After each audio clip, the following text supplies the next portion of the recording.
So to make this video different, I'm actually gonna read the book, and then once I finish reading the book, I'm gonna come back here and tell you guys exactly what I thought of the book, if it was good or not, and everything else. So stick around for my final thoughts of the book, and if it's worth it, and if you should read it. Hey there guys, and welcome back to my channel, Gusty's Plans. Here I have Fairyloot's box for February 2024. Let's unbox this baby. We'll see how the book looks. Is it worth it? Was it worth the wait? And it's also my first box ever for Fairyloot, so I'm very excited. This is the adult fantasy book. I know that they are coming up with a romantasy for April, and I'm not sure if I should switch this box to that one or if I should just maybe gamble it and pick it up. Also, my dog is in the background barking. I had to take him out in the yard because he was crying, so I took him out, and he's a big dog, so he's gonna be barking throughout the video, so don't mind that. But anyways, let's see how the book looks. Let's get to unboxing with my dogs in the background.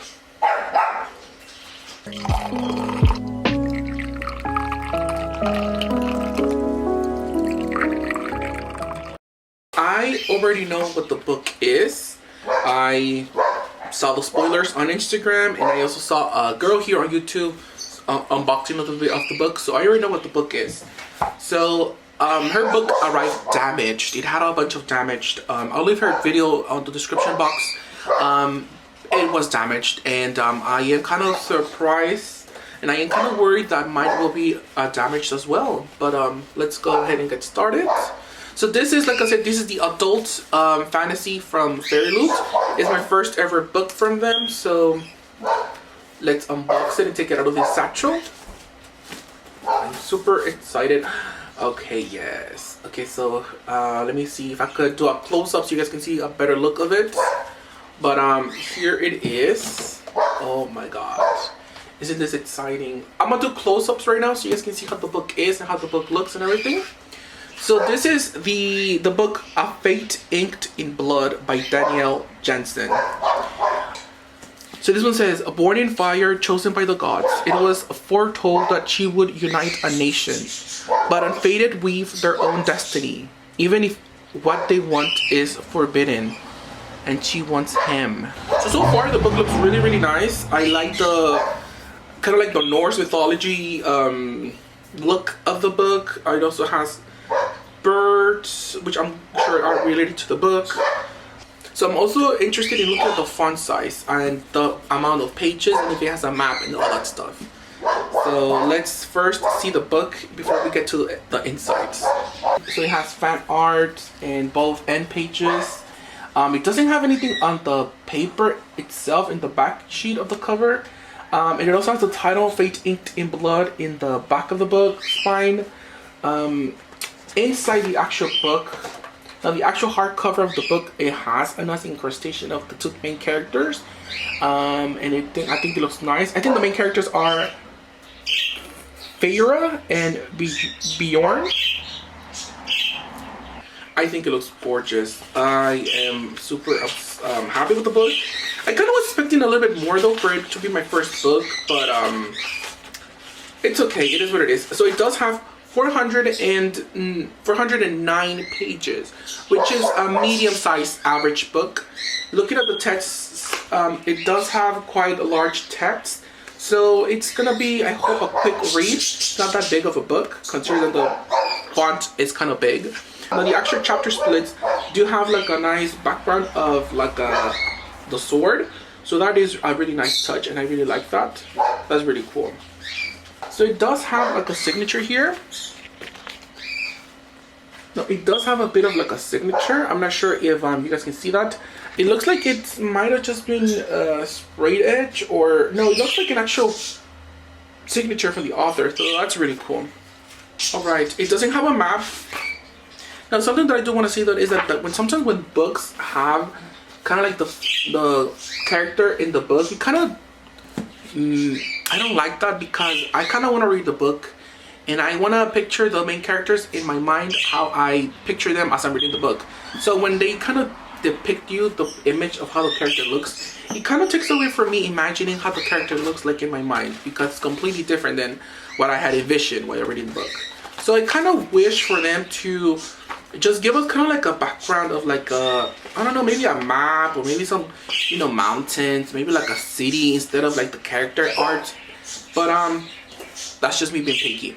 So to make this video different, I'm actually gonna read the book, and then once I finish reading the book, I'm gonna come back here and tell you guys exactly what I thought of the book, if it was good or not, and everything else. So stick around for my final thoughts of the book, and if it's worth it, and if you should read it. Alright guys, so I finally finished the book, A Fate Inked in Blood. It took me 5 days to finish this book for 110 pages, and I finally have my final thoughts. It took me 5 days because it was kind of a slow burn in a way. Well, it was packed with action, but it was kind of a slow burn, which kind of made me read it slower. I think this book is released today on the 27th of February, so go figure. And I finished it today on its release day. Yes, you follow the story of Freya, 20-year-old, which happens to be married to a fisherman, and all of her life she spends just, you know, gutting fish in the nearby beach, and that's pretty much all that she does until one day she's working like any other day, and this handsome man comes into the beach, and it happens to be this guy over here, Bjorn, very handsome guy. You know, they just have a little interaction. She finds out that she's married, and she has a husband. The husband happens to be horrible, does not treat her well, hits her, and just, you know, is a bad husband. And Freya does not love him.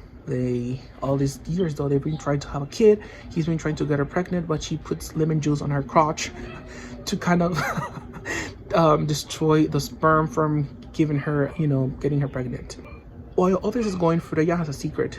She was blessed with the power of the maiden shield or whatever. She has the power of the shield, and it's her secret. Nobody knows but her family.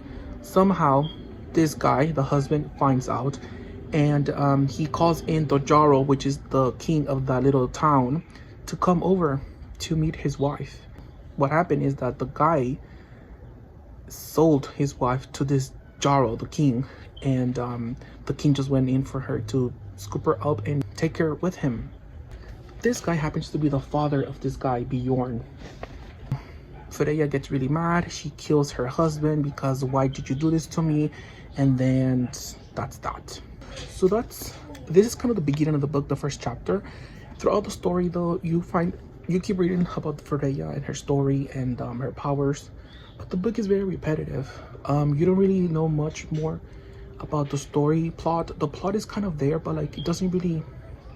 The book depicts a lot of different little towns nearby, and I feel like the book should have included a map just so that we can kind of pinpoint, you know, where areas are. It does not have a map, but I feel like you needed a map. Also, it's very repetitive when it comes to the story and the characters. She is the goddess. She was gifted with the power of the shield, and every time she uses that power, she needs to invoke the name of the goddess, Helene, H-L-I-N, Helene. And so the book has the name Helene more than 20 times, and it's kind of like repetitive, and the story doesn't really develop after that. It's just very repetitive, and it kind of goes in circles. There's not a lot of character development either. It's pretty much about Freya, and you don't really get much. You get a little bit of a backstory for Bjorn, but towards the end chapters. It's fast-paced in the sense that the battles happen really fast. There is a battle within the first 7 chapters, and then as you could keep reading the book, there's battles after battles after battles. But like the story doesn't really grow. Like it's within the same area, like within the same circle, and a lot of characters come and go. And she has a brother. She has like, the brother only comes in a few chapters. She has like a best friend. The best friend, I don't know why he's a best friend, didn't really act like a best friend, and I don't know. I was not happy with the book. If I had to give it a score, I'd give it a 3 out of 5. I must say that I did like the ending. The ending was kind of predictable in a sense. I kind of felt that the end was gonna happen, and it happened. Am I excited for the second book? I don't know. I mean, I already read the first one and I loved it. Just because I have this book, I kind of want to read the second one, but I don't recommend it because I feel like you can get a better story from a better book. And if I'm being completely honest, I would have not picked this book had I just seen it on the library, because it's not for me. Like, these type of stories are not for me. However, I'm glad I have it. I'm glad I read it, and is my first Norse mythology. It's also my first book by Daniel S. Jensen. Also, it does have a little bit of like sex scenes in here, kind of like smut, but like it's very diluted. It does have a few chapters where all of it is pretty much them having it on, which I skip through those pages. I don't really like reading those type of stories or chapters. I kind of like skim through them. And chapter 37 is pretty much all of it, so I kind of skipped chapter 37, which is I think the longest chapter in the whole book. But yeah, but yes guys, if I had to give it a score from 5 stars, I'd give it a 3 out of 5 once again, because it's kind of a slow burn, even though it's very fast paced, but like the story doesn't really develop and you don't really get a lot of character development. Even though it's 400 pages, you don't really, I don't feel like there could have been a much better way to read this book, to be written, and I didn't get that from it.